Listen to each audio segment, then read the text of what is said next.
ራዲዮ በፍጹም ሊጠፋ የማይችል ቢሆንና በየቀኑ ለሰዓታት የመንግስት ፕሮፓጋንዳ ወደ ቤቶ ቢሰራጭስ? ይህን ድምጽ ለማፈን መሞከር በራሱ ከባድ ወንጀል ቢሆንስ?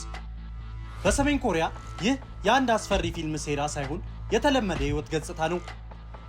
የኮሪያ ዴሞክራሲያዊ ህዝባዊ ሪፐብሊክ በምድር ላይ ካሉ እጅግ በጣም የተገለሉና ሚስጥራዊ ከሆኑ ሀገራት አንዷ ስትሆን በእውነታና በልቦለድ መካከል ያለው መስመር በሚያስደንቅ ሁኔታ የሚደበዝዝ ልዩ ስፍራ ነው። ከዚህች የተዘጋች ሀገር የሚወጡት ታሪኮች ብዙ ጊዜ እውነት ለመሆን እስከሚከብዱ ድረስ አስገራሚም ናቸው። ሽንት ቤት መጠገብ እንደማያስፈልጋቸው የሚነግርላቸው መሪዎች፣ ሁሉንም በሽታ የሚፈውሱ ታምራዊ መድኃኒቶችና በመንግስት የተረጋገጡ የዩኒኮርን ባለ አንድ ቀንድ ፈረስ ዋሻዎች ሳይቀር ይሰማሉ። እነዚህም በቀላሉ እንደ ልብ ወለድ መቁጠር ቀላል ሊሆን ይችላል።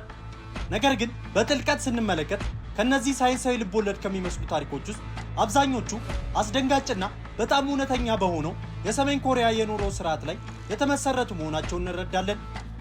ዛሬ ከ26 ሚሊዮን በላይ ለሚሆነው ህዝብ የዕለት ተዕለት እውነታ የሆኑትን ከነዚህ 7 የማይታመኑ እውነቶች መካከል የተወሰኑትን እንመረምራለን። ሁልጊዜም እንደነዚህ አይነት ከዚህ ቀደም ተሰምቶ የማያውቁ ታሪኮች እንዲሁም በመላው ዓለም ላይ ተጽዕኖ የፈጠሩ ሰዎች ታሪኮች እንዲደርሷችሁ የሰብስክራይብ ምልክቷን ብሎም የደወል ምልክቷን በመጫን ቤተሰብ ይሁኑ።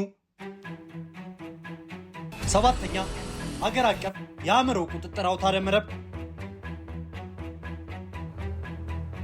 በእያንዳንዱ ቤት ውስጥ የሚገኝ ነገር ግን ምንም አይነት ቁጥጥር የሌለበትን አንድ መሳሪያ አስቡት። ራዲዮ ነው። ነገር ግን ጣቢያውን መቀየር አይችሉም።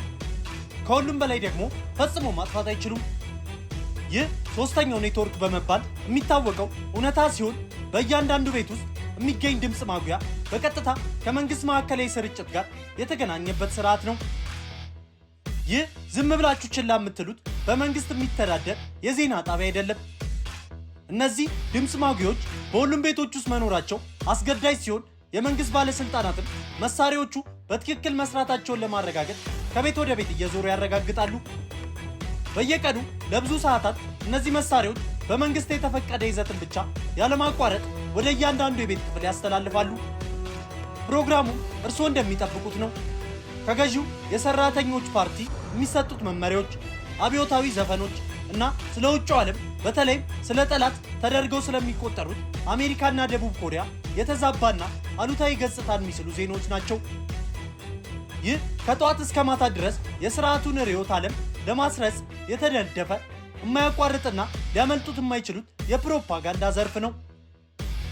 አንዳንድ ሰዎች የውጭ ስርጭቶችን ለመስማት በህገወጥ መንገድ የተሻሻሉ ራዲዮችን ቢጠቀሙም በዚህ ድርጊት መያዝ ከባድ ወንጀል ነው። መንግስት ሁሉም የራዲዮ መሳሪያዎች የመንግስት ጣቢያዎችን ብቻ እንዲቀበሉ ተደርገው መስተካከል እንዳለባቸው ህግ አውጥቷል። ይህ ስርዓት ፍቱን የስነ ልቦና ቁጥጥር መሳሪያም ነው። የጆርጅ ኦርዌልን ዝነኛ መጽሐፍ በ1984 ዓ.ም ውስጥ ያሉትን ቴሌስክሪፕቶች ቀላል የሚያስመስል የድምፅ ክትትል መረብ ነው።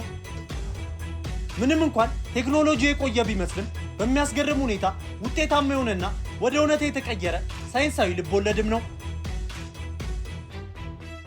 6ኛ የማይታየው የአይቲ ሰራዊት።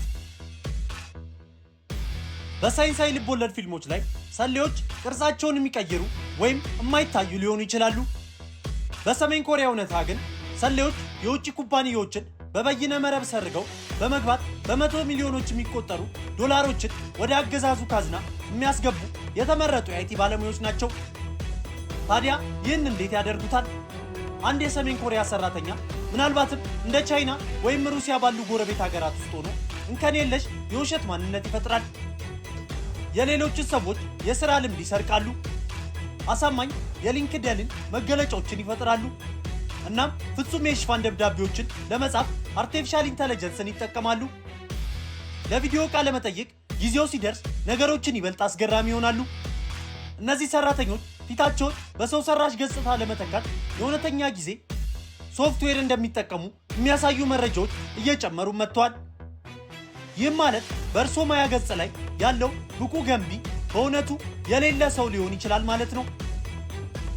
እነዚህ ዲጂታል መናፍስት በጣም የተራቀቁ ከመሆናቸው የተነሳ ፎርቹን 500 ኩባንያዎችን ጨምሮ በመቶዎች የሚቆጠሩ ታላላቅ ድርጅቶችን በተሳካ ሁኔታ ሰርገው ገብተዋል። ብዙውን ጊዜ በአንዴ በርካታ የርቀት ስራዎችን የሚይዙ ሲሆን የስራ ጫናውን ለመቋቋምም አርቲፊሻል ኢንተለጀንስ ኮዲንግ ራዳቶችንም ይጠቀማሉ። አንዴ ከተቀጠሩት በኋላ ደሞዛቸውን በተወሳሰበ አስተባባሪዎች መደብ በኩል ወደ ፒዮንግዮን ይላካል። ይህም ገንዘብ የአገዛዙን የጦር መሳሪያ ፕሮግራሞችን ለመደገፍ ይውላል። ስጋቱ የገንዘብ ብቻ አይደለም። አንዴ የኩባንያውን አውታረ መረብ ከደረሱ በኋላ ሚስጥራዊ መረጃ ሊሰርቁ ወይም አደገኛ ማልዌር ሊተክሉ ይችላሉ። የአሜሪካው ኤፍቢአይ ስለዚህ ጉዳይ በርካታ ማስጠንቀቂያዎችንም ሰጥቷል። በተለይ የርቀት ስራ መስፋፋት ለእነዚህ ሰሌዎች ከመቼውም ጊዜ በላይ በበለጠ ስራቸውን እንዳመቻቸላቸውም ገልጿል። ይህ በቀጥታ ከታዋቂው ብላክ ሚረር ተከታታይ ፊልም የወጣ ሴራ ይመስላል። በኦንላይን ስብሰባው ላይ ያለው ፊት የጠላት መንግስት ጭንብል ሊሆንም ይችላል። አምስተኛ ከሰው በላይ የሆኑ የትውልድ ታሪኮች። እያንዳንዱ ልዕለ ጀግና የትውልድ ታሪክ ያስፈልጓል።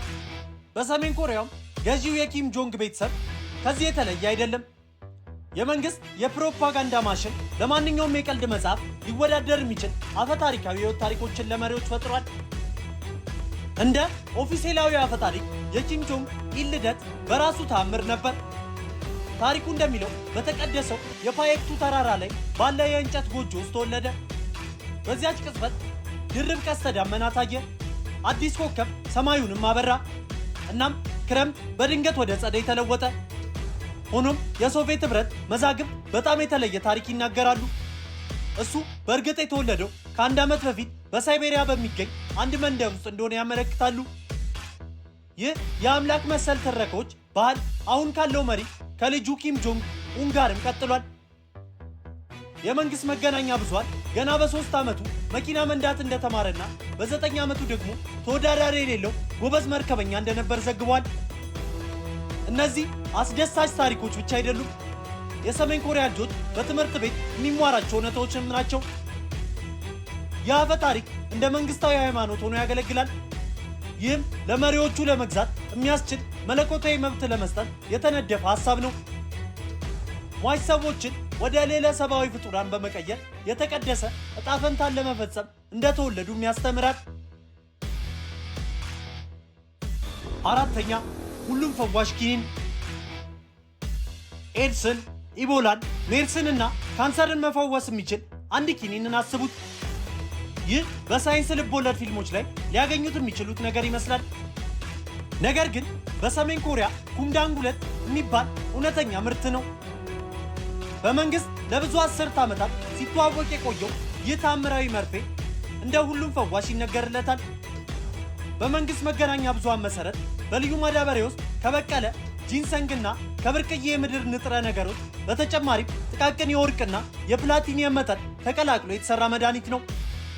አገዛዙ እንደ ኤድስና ሜርስ ያሉ በሽታዎች ከበሽታው የመከላከል ስርዓት መዳከም ጋር የተያያዙ በመሆናቸው ይህ ጠንካራ የበሽታ መከላከያ አነቃቂ በቀላሉ ሊፈውሳቸው እንደሚችል ይናገራሉ። ሰሜን ኮሪያ እንደ ወፍ፣ ጉንፋን፣ ኢቦላና ሜርስ ባሉ ዓለም አቀፍ የጤና ቀውሶች ወቅት ኩምዳንግ 2ን በስፋት አስተዋውቃለች። ለእነዚህ ሁሉ በሽታዎች ፈውስ እንዳላቸውም አስታውቃለች። ከስኳር በሽታና ከብልት ድክመት እስከ ከኮምፒውተር አጠቃቀም የሚመጣ ጉዳት ድረስ ያሉ ችግሮችን ሁሉ ማከም እንደሚችልም ተናግሯል። በሚገርም ሁኔታ ከነዚህ ውስጥ አንዳቸውንም የሚደግፍ ምንም አይነት ገለልተኛ ሳይንሳዊ ማስረጃ የለም። እንዲሁም የተደረጉ ትንታኔዎች እንደሚያሳዩት መድኃኒቱ በአብዛኛው ከተለመደው የአካባቢ ማደንዘዣ የተሰራም ነው። አገዛዙ የሕክምና ይገባኛል ጥያቄዎችን ለፖለቲካዊ ቁጥጥር ለመበዝበዝ ያለው ፍላጎት ስለ ኪም ጆንግ ኢል በሚነገር አንድ እንግዳና ያልተረጋገጠ ወሬ ጎልቶ ይታያል። ታሪኩ እንደሚለው የቁመት ማጠርን ፈውስ አስተዋውቆ የእድገት ሕክምና ቃል በመግባት ሰዎችን ወደ ሩቅ ደሴት ከሳበ በኋላ በግዞት እንደተዋቸውም ይነገራል። ይህ ተረት ሆኖ ቢቆይም ርካሽ ማደንዘዣ እንዴት በቅዠት ላይ በተገነባ መንግስት ውስጥ ወደ አፈ ታሪካዊ ፈዋሽነት ሊቀየር እንደሚችል ቁልጥ አድርጎ ያሳያል። ሶስተኛ በመንግስት የተረጋገጠው የዩኒኮርን ዋሻ። በ2012 የሰሜን ኮሪያ የመንግስት መገናኛ ብዙሃን እውነተኛ የዜና ዘገባ ከሚመስል ይልቅ የቀልድ መጽሔት ርዕስ የሚመስል አንድ አስገራሚ ማስታወቂያን አወጡ። አርኪኦሎጂስቶች የዩኒኮርንን ወይም ባለ አንድ ቀንድ ፈረስ ዋሻ በድጋሚ እንዳረጋገጡ በይፋ ተናገሩ። በተለይ የጥንት የኮሪያ መንግስት መስራች በሆነው በንጉስ ቶንግሚዮንግ ይጋለብ የነበረውን የአፈ ታሪካዊውን እንስሳ ዋሻ እንዳገኙ ተናግሯል። ለዚህ የሚያቀረቡት ማስረጃ በዋና ከተማዋ ፒዮንግያንግ ውስጥ የዩኒኮርን ዋሻ የሚል ጽሑፍ የተቀረጸበት አንድ ድንጋይ ነው። ምንም እንኳን የተቀረው ዓለም በዚህ ዜና ቢሳለቅበትም ታሪኩ ከጀርባው ከባድ የፖለቲካ ዓላማ ነበረው። ይህ አስማታዊ ፈረሶች መኖራቸው ለማረጋገጥ የታለመ አልነበረም። ይልቁንም በወቅቱ አዲስ መሪ የነበሩትን የኪም ቾንጉንን ህጋዊነት ለማጠናከር የተነደፈ ፕሮፓጋንዳ ነው። ፒዮንግያንግ የጥንቷ ኮሪያ ዋና ከተማ እንደነበረች በማረጋገጥና ከተማዋን ከሀገሪቱ መሰረታዊ አፈታሪኮች ጋር በማገናኘት አገዛዙ ራሱን እንደ አንድ እውነተኛ የኮሪያ ወራሽ እያሳየም ነበር። ይህ ግኝት ዋሻውን ከታሪካዊ ቤተ መቅደስ ጥቂት 100 ሜትሮች ርቀት ላይ በማስቀመጥ የኪም ስርወ መንግስትን ወደ አፈ ታሪካዊ የታሪክ ማህደር ውስጥ ለማስገባት የተደረገ ሙከራ ነበር። ይህ ዘመናዊ መሪ በፈጠራ የንጉሳዊ ታሪክ አካል ለማድረግ አርኪኦሎጂስቶችን ያጣመመ የፖለቲካ ትርኢት ነው። ሁለተኛ፣ ፊልም በማየት የሚፈጸም ግድያ። ለአብዛኞቻችን በስራ ወይም በትምህርት ስብሰባ ላይ መተኛት አሳፋሪ ነገር ሊሆን ይችላል። በሰሜን ኮሪያ ግን ይህ ድርጊት ሊያስገድልም ይችላል። አገዛዙ ማንኛውም ከመደበኛው የወጣ ባህሪ በከፍተኛ ቅጣት የሚታይበት ፍጹም የሆነ የቁጥጥር ስርዓትን ያስፈጽማል። የሪአክሽነሪ አስተሳሰብና ባህልን የመቃወም ህግ በሚል አስፈሪ ርዕስ የወጣው ህግ ከውጭው ዓለም ጋር የሚደረግ ማንኛውንም አይነት ግንኙነት በወንጀል ያስቀጣል። የውጭ ሚዲያዎችን በተለይም ከደቡብ ኮሪያ የመጡ ፊልሞችና ሙዚቃዎችን መጠቀም እንደ ከባድ ወንጀል ይቆጠራል። በተባበሩት መንግስታት ሪፖርቶችና ከሀገር በኮበለሉ ሰዎች ምስክርነት መሰረት መንግስት እነዚህን ቁሳቁሶች ሲመለከቱ ወይም ሲያሰራጩ የተገኙ ሰዎችን በሞት ቅጣት እየቀጣ ወጥቷል። ህዝባዊ ግድያዎችም አንዳንድ ጊዜ የተከሳሹን ቤተሰብ ጨምሮ በህዝብ ፊት እንደ አስፈሪ ማስጠንቀቂያዎች ይፈጽማሉ። ቅጣቶቹ ወደ ሁሉም የህይወት ዘርፎች ይዘልቃሉ። ያልተፈቀደ ዓለም አቀፍ የስልክ ጥሪ ማድረግም በሞት የሚያስቀጣ ወንጀል ሊሆን ይችላል። በአንድ በተመዘገበ ጉዳይ አንድ የፋብሪካ ስራ አስኪያጅም የዓለም አቀፍ ጥሪዎችን በማድረግ ብቻ በ150,000 ሰዎች ፊት በግልጽ ተገድሏል። ይህ አረመናዊ ስርዓት ስለ ህግና ስርዓት ማስከበር ሳይሆን በፍርሃት አማካኝነት ፍጹም ታዛዥነትን ስለማስፈጸም ነው። እያንዳንዱ ዜጋ ትንሽ አስተሳሰብ ወንጀል እንኳ የመጨረሻው ሊሆን እንደሚችል እንዲያውቅም ያደርጋል።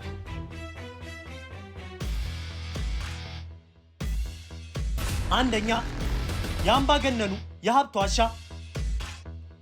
በአንድ ተራራ ውስጥ በጥልቀት የተገነባ በፊልም ላይ ያለን ባለጸጋ ተንኮለኛ ሊያስንቅ የሚችል የሀብት ማከማቻ አለ። ይህ ዓለም አቀፍ የወዳጅነት ኤግዚቢሽን በመባል የሚታወቀው ሲሆን ለሰሜን ኮሪያ መሪዎች ባለፉት ዘመናት የተሰጡትን ስጦታዎች በሙሉ ለማኖር የተገነባ ግዙፍ የሙዚየም ግቢ ነው። መስኮት በሌለው የፊት ገጽታውና በትላልቅ በብዙ ቶን በሚመዘኑ በሮቹ ከሙዚየሙ ይልቅ እንደ ሚስጥራዊ የጦር መጠለያ ይመስላል። በውስጡ ከ188 ሀገራት የተውጣጡ ከ100,000 በላይ ዕቃዎች ለእይታ ቀርበዋል። ስብስቡ የዲፕሎማሲያዊ ስጦታዎችና ፍጹም የማይረቡ ነገሮችን አስገራሚ ድብልቅ ነው። ከሶቪየት መሪ ከስታሊን የተገኘ የታጠቀ ሊሞዚን፣ ከቻይናዊ መሪ ከማኑ ዜንዶንግ የተገኘ የባቡር መኪና፣ ከቀድሞ የዩጎዝላቪያ መሪ ጆሲፕ ቲቶ የተገኘ የወርቅ ሲጋራ ሳጥን ይገኙበታል። የኩባው ፊደል ካስትሮ የአዞ ቆዳ ሻንጣ ሲልክ፣ የኒካራጎ ሳንዲኒስታስ ደግሞ የኮክቴል ብርጭቆችን ትሪ የያዘ የታሸገ አዞ ስጦታ ሰጥቷል።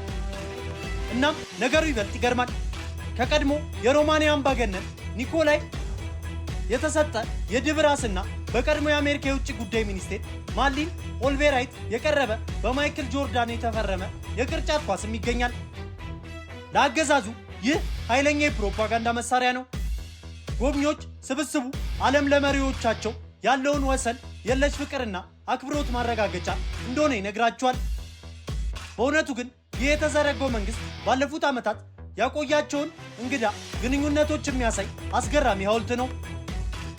ከሌላ ጋላክሲ ለመጣ ንጉሠ ነገሥት የሚገባ እጅግ ሰፊ የሆነ የዋንጫ ክፍልም ይመስላል። ውድ የፈንድሽ ኢንተርቴይንመንት ዩቲዩብ ቻናል ቤተሰቦች በዛሬው ፕሮግራማችን ሳይንሳዊ ልቦለድ የሚመስሉ የሰሜን ኮሪያ ድብቅ የሆኑ ምስጢሮችን አሳየናችሁ። ሁልጊዜም እንደነዚህ አይነት ከዚህ ቀደም ተሰምተው የማያውቁ ታሪኮች እንዲሁም በመላው ዓለም ላይ ተጽዕኖ የፈጠሩ ሰዎች ታሪኮች እንዲደርሷችሁ የሰብስክራይብ ምልክቷን ብሎም የደወል ምልክቷን በመጫን ቤተሰብ ይሁኑ። በቀጣይ ቪዲዮ እስክንገናኝ ሰላም ለሁላችን ይሁን።